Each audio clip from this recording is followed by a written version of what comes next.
बंधु साजिला बंधुक आमे कहीं कथा कहूँ काली गत काली एक मृतदेह मिली घर कहीं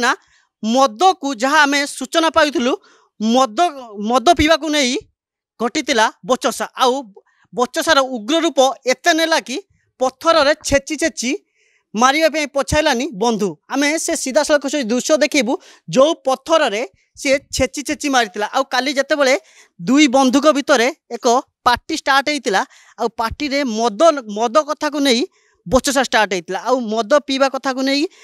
जो अच्छा जी मृत अच्छा कैलाश नायक ओ नरी तांको भितर चलीला बचसा आ बचसार उग्र रूप एत नेला यही से पत्थर जी पत्थर रे पूरा छेची छेची ताकू मर्डर करतिला आउ एबे भरतपुर थाना पुलिस आसी घटनास्थल रे तर्जमा करछि आउ तर्जमा परे मृतदेह को व्यवच्छेद पई पठाइछि कैपिटल हॉस्पिटल।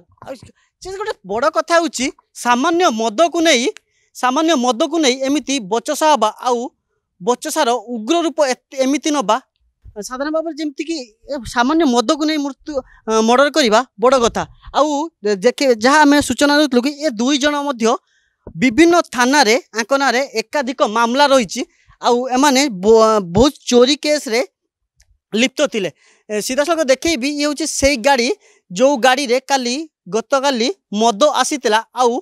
मद को नहीं दुई जन भितर जुक्ति तर्क होता आउ जुक्ति तर्क उग्र रूप एमिति नेला कि पत्थर रे छेची छेची ताकू मारिदेला किंतु से गोटे सप्ताह पूर्वर गंजाम रू आसी भुवनेश्वर जो रही सोमनाथ बस्ती भरतपुर अंचल सी रही आउ रहीपा परे तार जो चोरी कारनामा